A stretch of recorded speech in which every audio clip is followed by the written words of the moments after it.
לב טהור, ברא לי אלוהים, ורוח נכון, חדש בקרבי. I am Father Agapetos. Learn how Jesus prayed the Psalms. Dwelling you water, the hills are drinking still of your gift.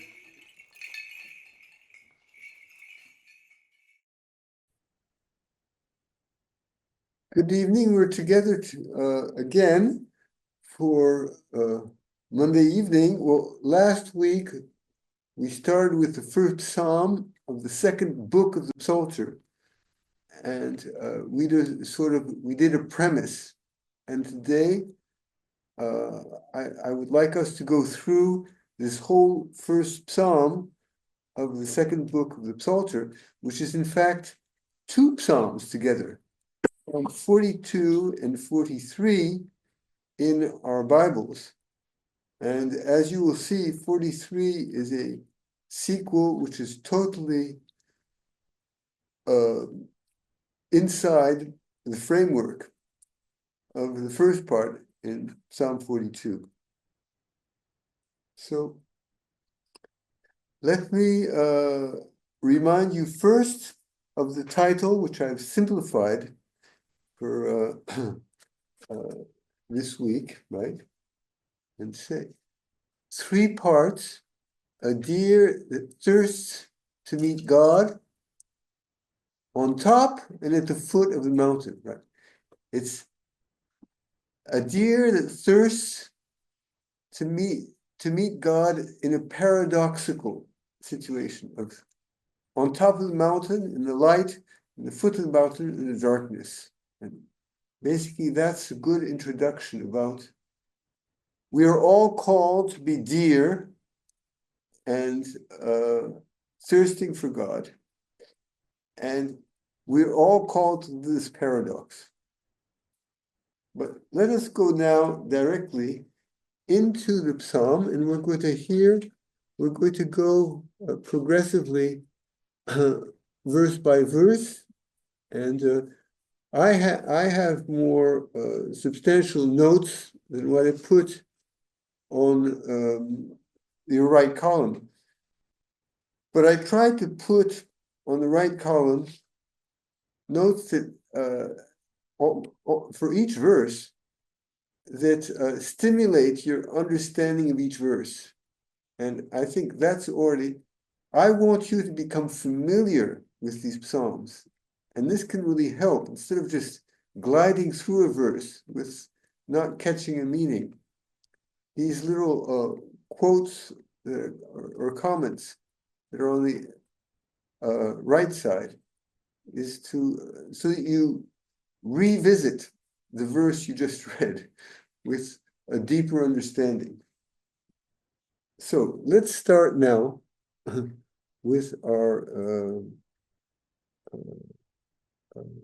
psalm, with the beginning, and I don't go back to the superscription, of which we should retain only that the second book of the psalm is bringing insights of the sons of Korah, of disciples of David. So it's not directly David speaking, but his disciples and insights of his disciples.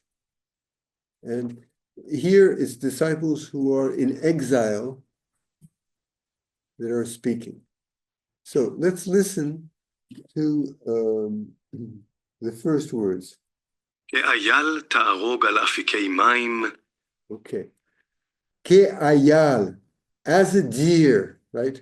The whole psalm, I am as a deer. And we saw last time, a deer is the representative of the nobility of the human being.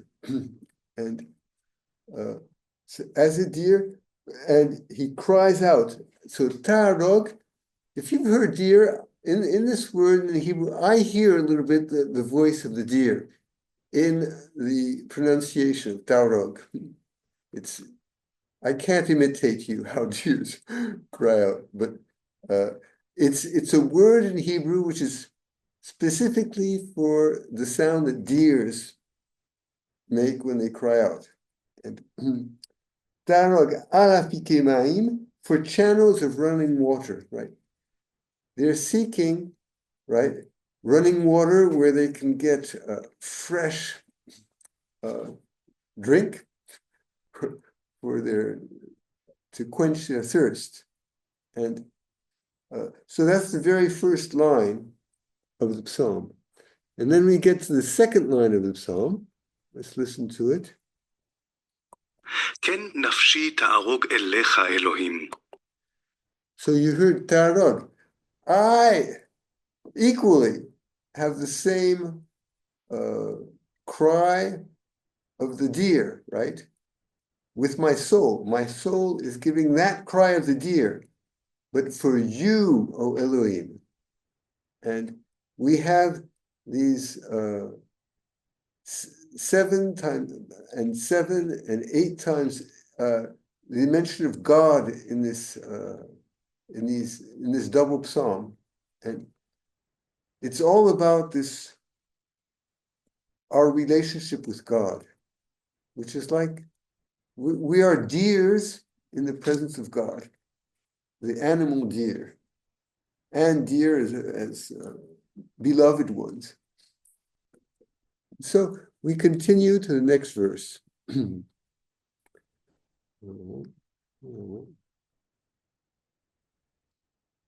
צמאה נפשי לאלוהים, לאל חי. She is thirsting, my soul, for Elohim, the El High, the El of life, right? It's a thirst, it's a cry. Now I'm explaining what my cry is. It's a thirst for El, the El of High. And because, I've heard, you see in the right column, right? I've heard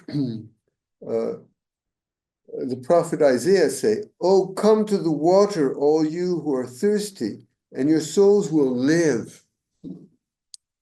And so this is what we're proclaiming in the second verse. And this wonderful response, right? And then, but how can this thirst be quenched? So we get the next words, right? מתי אבוא ואראה פני אלוהים? Okay. When can I come and be seen before the face of Elohim? And the idea here, as you see in the column, is that 3 times a year, I am called to be seen before the Lord, before the face of the Lord our God. And that's in Exodus. But behind it, right? When can I come be seen before the face of God? There's this more profound thirst before the eternal face of God, right? When am I going to enter into his presence? And so the temple in Jerusalem is sort of a premise of answering this deep, deep thirst of us, of being in the temple of heaven, right, before the face of God. And then we get with verse 4 to the center, the first center of, because we're in 3 parts, right? So the center of the first part. So let's read the beginning. הייתה לי דמעתי לחם יומם ולילה. Okay. My tears, dimati, my tears are bread day and night. So bread, day and night has a very clear meaning, continuity. But how can tears be bread? You have to reflect when you have, it's in all our translations. What does it mean that my tears are bread? what does bread do? Bread nourishes life. And my tears, I'm saying, at the center of this first word, nourish my life. What a beautiful expression. And that's really a great gift that we have from God. And where am I? Yes. And these tears, where am I?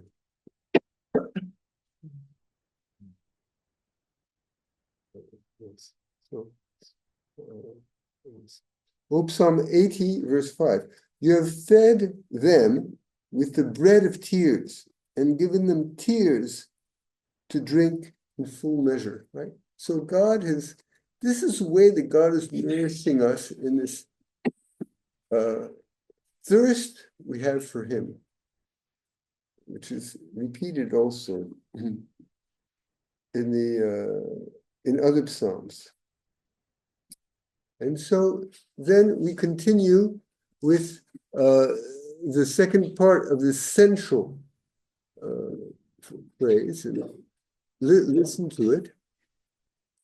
אמור אליי כל היום, איה אלוהיך. And they say to me all day, where is your Elohim? And your Elohim is Eloheka in Hebrew. And where is your Elohim is repeatedly said 4 times in the Psalter, right? But then there's this beautiful Psalm 89:50, verse 50, which tells us a little bit what's behind us listening to where is your God? I read Psalm 89:50. Lord, where is your steadfast love of old, which by your faithfulness you swore to David?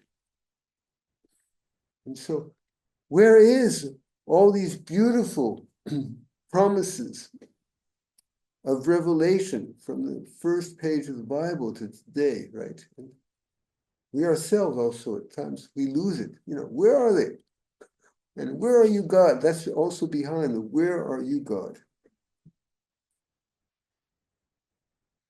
And then around this first center of the psalm, verse 4, right, we have sort of the echo of, with respect to what's just before the center, right? My soul is thirsting for the well of life, right?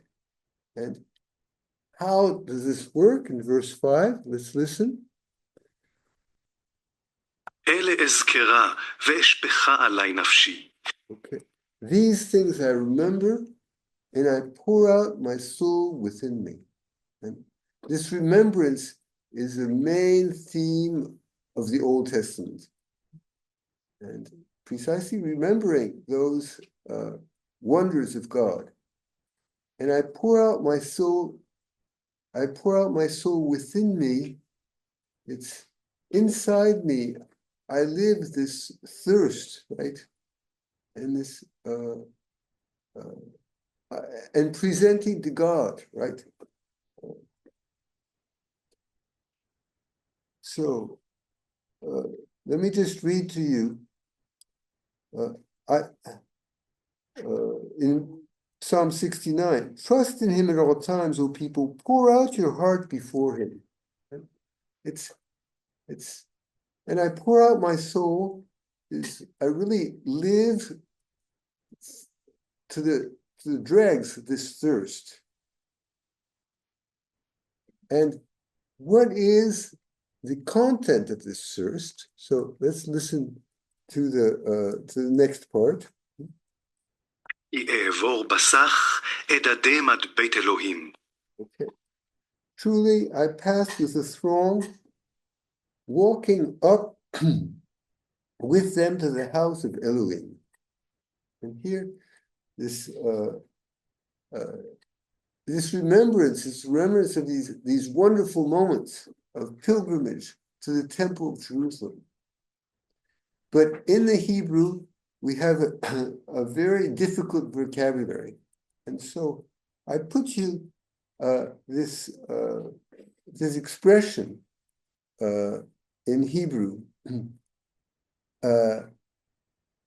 Besak edadem, is one which is very obscure, which we don't have really parallels anywhere. And so, yes, I walk up with the throng, right, to the house of Elohim, but you can also say, as I wrote in the column there, I broke the obstacles, the barriers, and led them up in slow steps, a little bit as a mother taking her children to the father. Or it can be, I was silent until I came to the house of God. And in Hebrew, all these meanings superpose one another. And we receive the richness of a verse which can't be translated, but it's all this richness of what is going in pilgrimage with the crowd of pilgrims to the house of Elohim. But it has a fruit, which is the little next part. Let's listen to it. בכל רינה ותודה המון חוגג. Okay. Among calls of gladness and celebration, a feasting multitude in clamor. But it leads me into this exhilarating crowd experience of the days of pilgrimage. You know, we read above, there are 3 times a year where all Jews are called to be at the temple. And this moment of exhilaration, joy, and celebration. And so all this I have, it's in this remembrance, and which is giving the content of my thirst to meet the face of God. And then we have in verse 6, the first refrain of our, and the end of the first part. And this refrain is going to be repeated at the end of each of the 3 parts. So let's listen to it now. מה תשתוכחי נפשי ותהמי עליי? Okay. Why are you sunk down, my soul, and groan within me?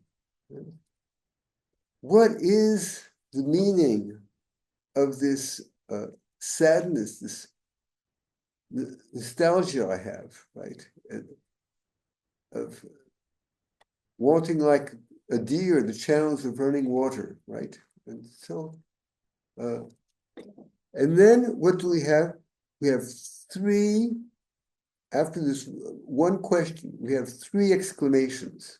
And so listen to the 3 exclamations. Now it's הוכי לי לאלוהים כי עוד עודנו ישועות פניו. hope in the Lord. Truly, from now on, I will celebrate him. Oh, salvations of his face. And so there's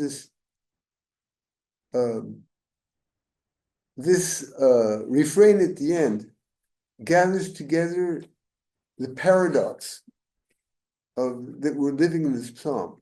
On one hand, this nostalgia and thirst of meeting with God, and the other, already, through what? Through hope. Hope is a verb which is almost, let me just tell you exactly. It's 16 times in the Psalter and half of the times in the Old Testament. Right? It's very present, this delicate theological virtue in our pilgrimage to meet with God. And then we have, truly from now on I will celebrate him. Right? This wonderful engagement, a vow, you know, that's my vow. It's the vow of the monarchs, right? And then last exclamation, oh, salvations of his face. This is, I'm living through this pilgrimage, right? I'm entering into God's work of salvation. So here we are with the first part of the three-part psalm, which we started looking at last week. But now we're ready to go into the second part. So let us now listen to, I put as title for the second part, Evocation of My Present Sinking Down. It's no more sort of the objective past remembrances of thirsting for God, which I share with the crowds, and right now it's this goes into me, and that's really what's announced at the very beginning of verse 7. אלוהי עלי נפשי תשתוכח, על כן... Okay. O Eloi, O my Elohim, within me, alai, within my soul, tishtohak, is sunk down. In other words, before, right, the refrain just before was, why are you sunk down, my soul? And now I'm looking, yes, I am sunk down, and this middle part is to tell me what it is, this sinking down. And this sinking down for me deeply. So here in this psalm, I am situated in Babylonia. And and I'm explaining right after what basically what I see see in my thoughts from Babylonia. אזכורך מארץ ירדן, וחרמונים מהר מצער. So I remember you, right? Owing to the land of Jordan and Mount Hermon. I remember you, O God, owing to the promised land. And from Babylonia, that's what I first meet, is the land of Jordan and Mount Hermon, right? It's the place where the holy people is entered into, though they were rebelling before. And they were on the east side of the Jordan, and among the Moabites, and they were mixing up with the Moabites, getting married with Moabites, and but God had His promise, to take them, and though there was so much rebellion, He brought His people beyond the Jordan and all the country which is under the shade of Mount Hermon. I've lived in Holy Land, and my monastery, we could see Mount Hermon in the horizon, right, towering over Holy Land. And so this is what we see. But then there's this little expression, Mount Mizar, Nehar Mizar. So there's another mountain. And that mountain, that name, Mizar, has nothing parallel in the whole Old Testament. And so there's different hypotheses. The hypothesis which I favor and which I put in the column, right, is in Psalm 119, verse 100. I am small, Tzair is the same root as Mitzar and Tzair. I am small and despised, yet I do not forget your precepts. So this Mount Mitzar is the small mountain. It's the lowly mountain. And there I am with this lowly mountain. And what is this lowly mountain in the Bible? What do you think? In I forgot what psalm, I think it's 68, right? The mountains of Bashan, right?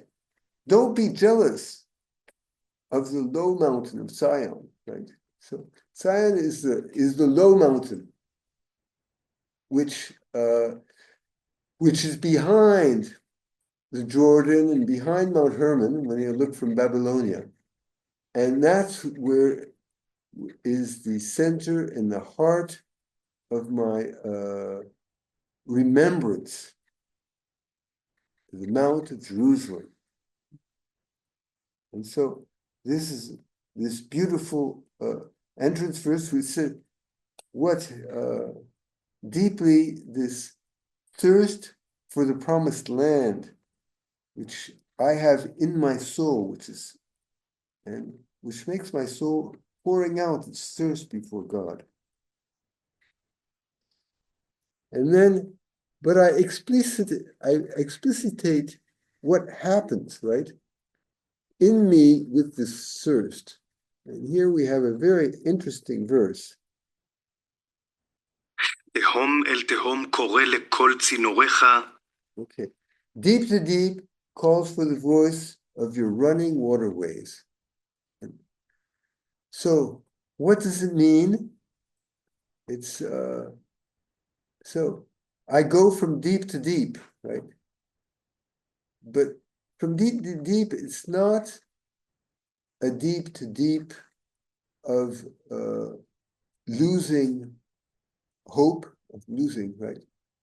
But it's a deep to deep that calls for the voice of running waters. And you see, I put in the two quotes, right? Psalm 106. He led them through the deep as through a desert. So the deep is also the place where God leads me, brings me to salvation from slavery. I leave slavery by having God leading me through the deep into the desert, where to form me to be of his people. And verse 78, Psalm 78, he cleft rocks in the wilderness and gave them drink abundantly as from the deep. So there's also this fruitfulness of the deep, which is emphasized in the Old Testament. The deep is a place where God brings forth his fruitfulness, right? And his mysterious fruitfulness and his gift to our hearts. And so what are these waterways, right? It's the moving waters. Well, it's the image here is one of in the moving road is something which I can't grasp, where I feel that I'm at a loss, right? But I'm at a loss, but God is not at a loss. And so the message here is that when I go through waters, we can think of the waters of a period of sickness where everything, it's just continually working on me and everything. Right? And I don't see its meaning, but God sees the meaning, and he allows me to this period of sickness and everything, right? My sufferings, right? They're sort of uncontrollable waters to me, but behind we have God who is channeling waters. So that's the idea. And waters that come from the deep or that make me pass through the deep. This wonderful work of God, which is beyond human understanding. And then, then he adds the following. כל משבריך וגליך עליי עברו. And All your billows and your waves have passed over me. What does that mean? And in English, when you read it, we can have the impression that your billows and your waves, billows are crashing waves, right? And the waves are rather rolling waves that carry a lot of things. But so crashing billows, it's thing that, right, waters that crash against me. But your waves, which is another name for waves, right? Which is galecha, your waves. In the New Testament, in the Psalms, these waves are linked with God's work of quieting things. And for example, in Psalm 65, verse 8, you still the roaring of the seas, the roaring of their waves, these galecha. And so God is in control of these waves, though they crash against me, where they carry me with their currents, and they have passed over me, means I've really been under the waves, right? But I have not been destabilized in my identity before God, right? Yeah. They have not washed me away. I'm not washed away. They've passed me over, they have not washed me away, they've passed over me. And so then we get to the second center of the second part, right? Which is the center of the whole psalm. And so this is a very important verse because it gives the deep meaning of the whole psalm. So let's listen. יומם יצווה אדוני חסדו, ובלילה שירו עמי. Okay. By day, the Lord commands his covenant love, and by night, his song is with me. So what is this? Is that we can say when there are rays of light that break through, right? Then I recognize that God's covenant love is the master of what's happening. And so this is by day, when there's these breakthroughs of light, right? I'm aware, though I'm in this situation of exile from God and thirst, right? There are these flashes of light that give me awareness of God's command, right? To give his covenant love. And when I'm in the night, when I'm in darkness, right? His song is with me. There is the song of God's presence. God is, there's something, the singing of God is even with me when I'm in the middle of my night. And so this we could say is the theme of the whole psalm. Right? Is it I'm a deer that's on the top of the mountain, where I receive on top of Mount Sinai, right? The covenant, the Torah, right? But I'm also a deer that goes down into the valley, right? And there, God is singing through the waters and through his gift of gifts in these channeling waterways. And the end of this central passage of the whole psalm, right? But also of this middle part, right? Let's listen to it. תפילה לאל חיי. Okay. A prayer, the L of my life. Right? So I'm living, finally, this thirst. What is this thirst? What is this identification with being the deer in relationship with crying out to God? It's the one who lives by prayer to the L, to the Most High of life. And I'm completely turned towards life day and night, when I have glimpses of light and when I'm in darkness. But then what happens just on the other side of this central verse, right? Which responds to the deep goes to deep, right? So just before, deep to deep, right? Calls for the voice of your running waters, right? And this deep to deep, it really leads me into the great stability, right? And this is what we have in verse 10. So let's listen to the beginning of verse 10. אומרה לאל סלעי, למה שכחתני? Okay. I say to El, Sali, huh?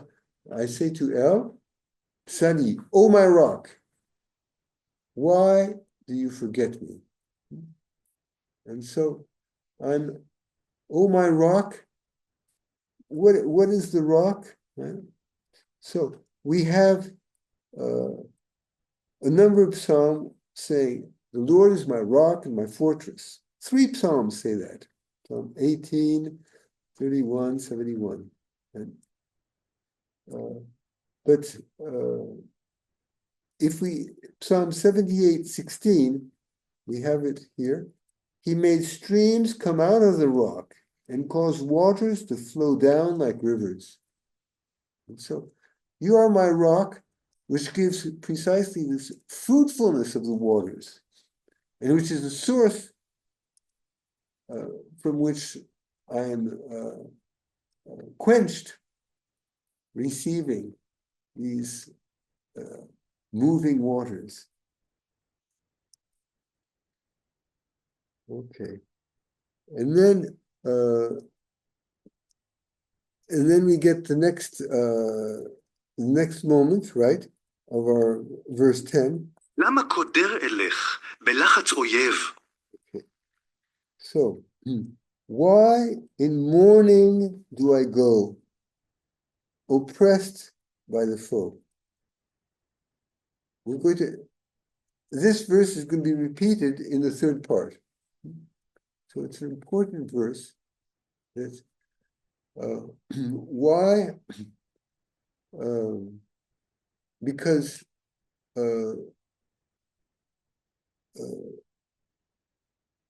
I'm mourning. We've had that in the end of the first book of the Psalter, which we've been looking at recently, Psalm 35. I went about as one who laments his mother, bowed down and in mourning. Or in Psalm 38, I am utterly bowed down and prostrate. All the day I go about mourning because of my sin, right? And this intimate sense of being separated from God. And so I have, on one hand, this cry out of God is my rock, and that I'm always hoping for. And the other, right, that I have this profound experience of being without response to my situation, and to be in deep mourning, oppressed by the foe. And then we get to verse 11, so let's listen to it. ברצח בעצמותיי חרפוני צורריי. Through ruin unto my bones, my tormentors taunt me. Right? There's a beautiful rhythm in the Hebrew, right? Beatzmatai and where are they? Tzorerai. Huh? And so I am my through ruin unto my bones, my tormentors taunt me. They are putting at their eyes, I seem helpless. I seem to be completely at the mercy of my foes. And so the taunters, it's a fundamental expression of what our enemies are. And for example, in Psalm 8, we have God, you have founded a bulwark because of your tormentors, but it's the same word as taunters, to still the enemy. You have found a bulwark to still the enemy and avenger, right? Because of your taunters. And so basically it's the attack of the demon. And so it cuts down all the way to my bones, like a dagger into my bones, right? My tormentors taunting me. And what do they say? So here we also have a verse which is repeated in this psalm. Let's listen to it. ואומרם אלי כל היום, איה אלוהיך. And they say to me all day, right? Where is your Elohim, right? Your Elohecha in Hebrew, right? So remember, we already saw the same verse above in Psalm 89, right? The Lord, where is your steadfast love of old?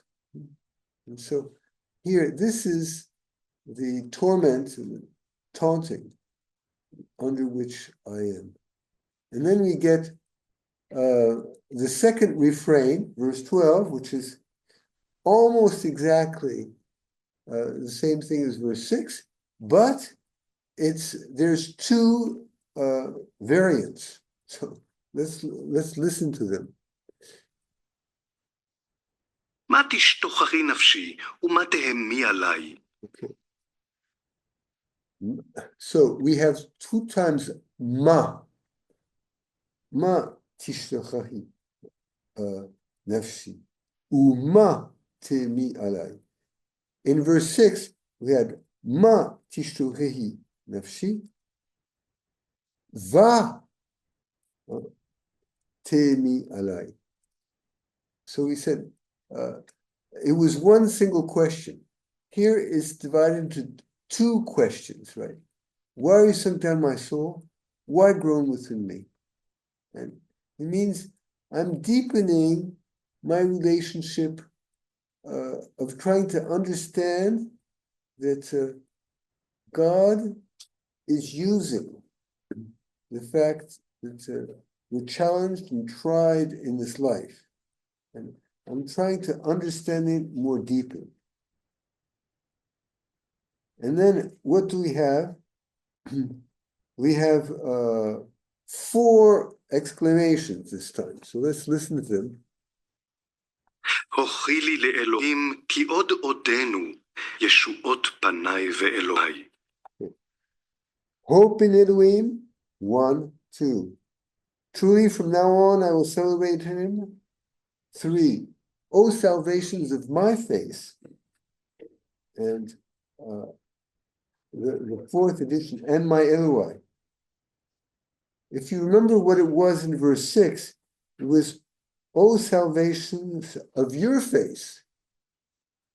So in verse 6, we had, all this is God's work of salvation. But now I have interiorized.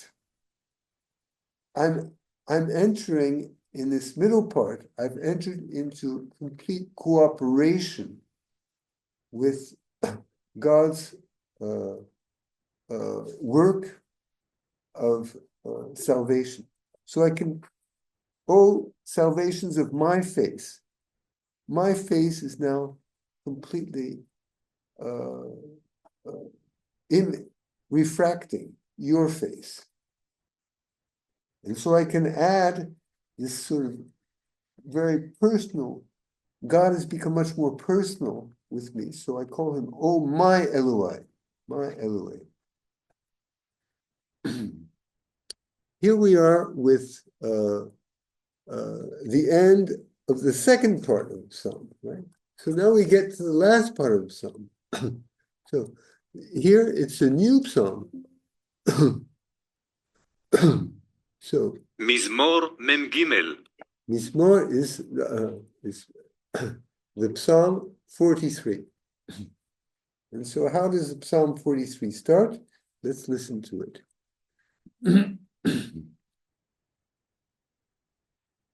שופטני אלוהים, וריב אריבי, מגוי לא חסיד. Okay. Give me justice, O Elohim, and contend with my contenders against a nation deprived of covenant love. Wait, I have a new translation. I'm sorry. I'm reading the wrong. Wait, and contend with my contenders from that nation foreign to covenant love. Without covenant love, it's literally in. And so I am attacked by those who don't have this reference of the covenant love. And they are attacking me. They're in such a way that they're putting a lawsuit against me. So I'm asking, do justice, God, and respond with you as judge, my champion to defend me, to be my lawyer against these attacks. Right? And because my faithfulness is for your covenant love, and they are foreign to it. And so, what am I asking by this defense from God? Let's listen. מאיש מרמה ועוולה תפלטני. From a man of deceit and iniquity, rescue me, free me, save me. And so here I get, now what is my thirst? My thirst is looking towards the future, for new steps. May God defend me in a new way, in a liberating way. And I'm entering into this work of liberation of God and opening up to his continued work of liberation. And so, what happens with this work of liberation? כי אתה אלוהי מעוזי. Truly, three exclamations. Ki ata, truly, O you, Eloi, O my Eloi, and Mauzi, O my stronghold. And this is at the beginning of Psalm 27, which is the Lord is my light and my salvation. The Lord is the stronghold of my life. It's the same word, Mauzi. This is, you are my stronghold. You are my light and my salvation. You are my stronghold. And so, therefore, what do we hear? למה זנחתני? Lama zenachtani. Does it remind you something? Eloi, Eloi, lama sabachthani. That's in Aramaic, right? But here, this is very close to what we have in Psalm 21 this psalm in Hebrew, right? Why reject me? Why? It's the same question that Jesus asked on the cross, right? But with this great faith, you, my Eloi, my stronghold, to you I am addressing this. And then we repeat a verse which we had earlier. למה קודרת הלך בלחץ אויב? Okay. Why go I mourning, oppressed by the foe? And so, why this thing? Why am I so intimately? Remember, it was verse 35, Psalm 35 and 38. So intimately in this experience of iniquity. So then we come to the last center, the third center of the third part, and it was verse 3 of Psalm 43. And so let's listen to this beautiful last center, right? שלח אורך ואמיתך, המה ינחוני. Send forth your light and your truth, may they guide me. And so, you see, we had in the central part, you remember, we had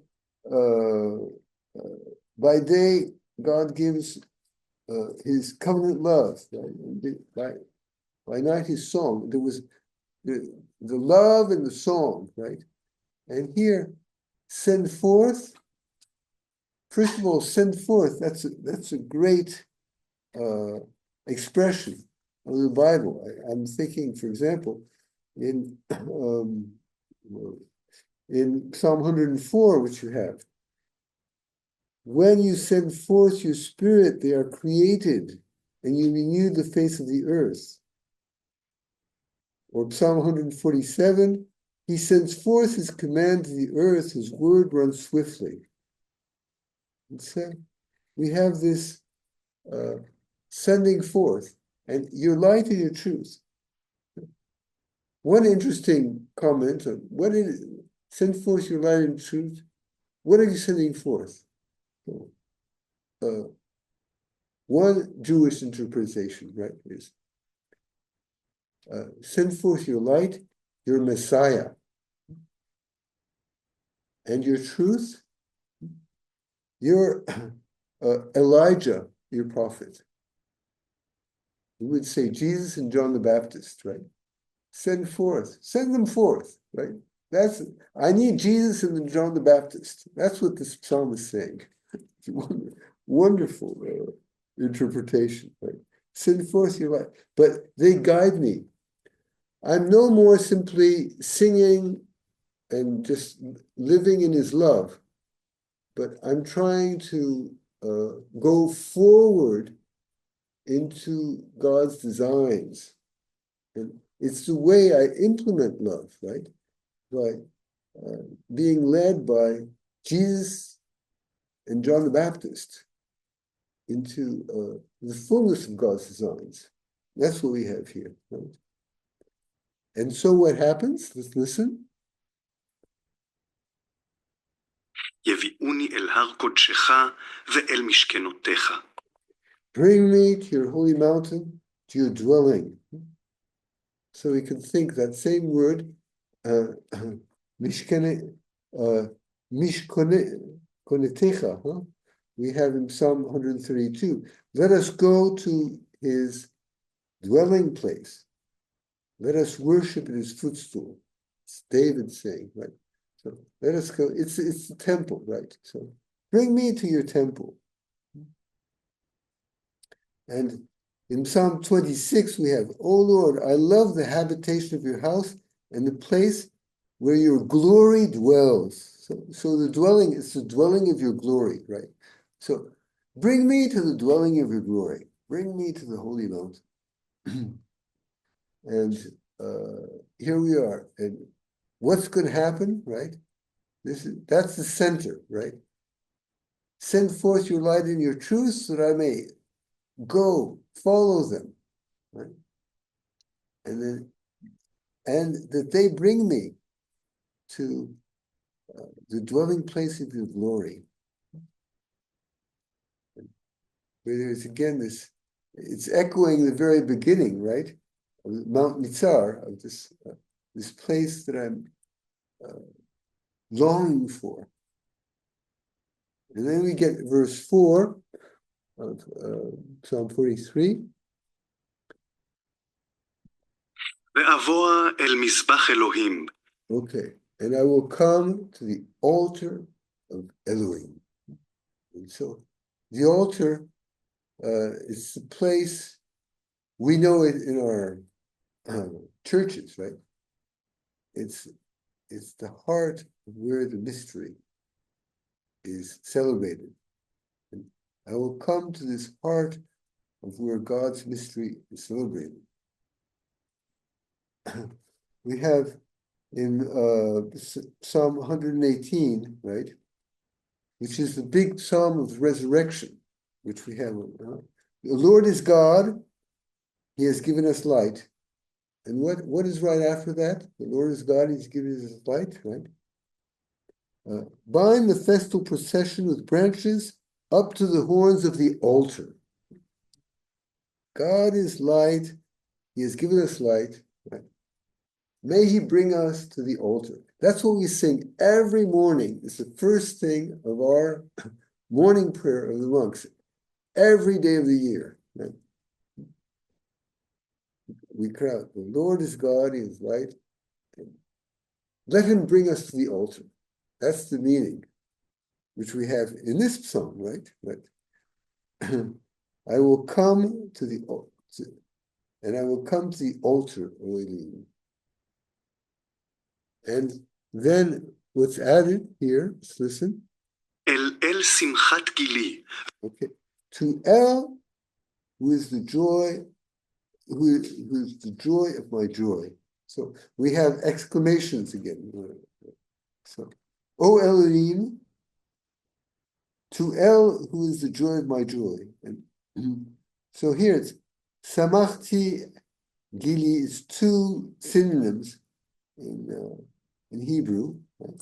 And we have in Psalm 14, we have those two words for joy together.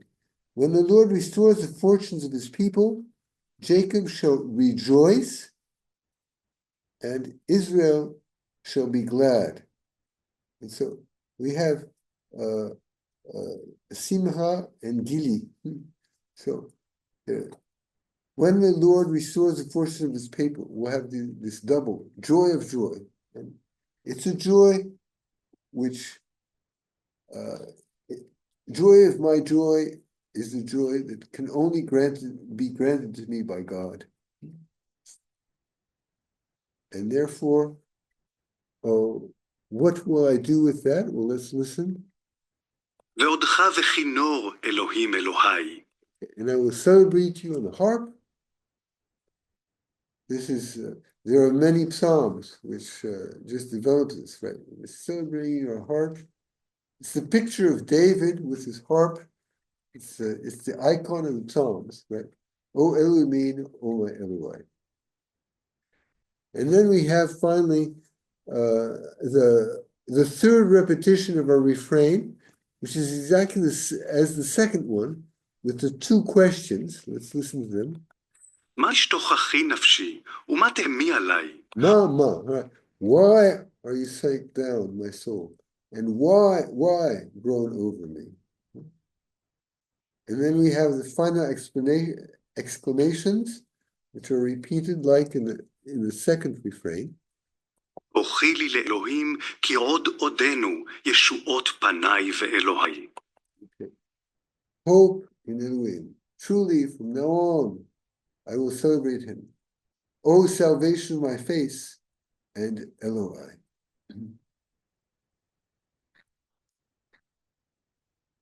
So, let me try and summarize.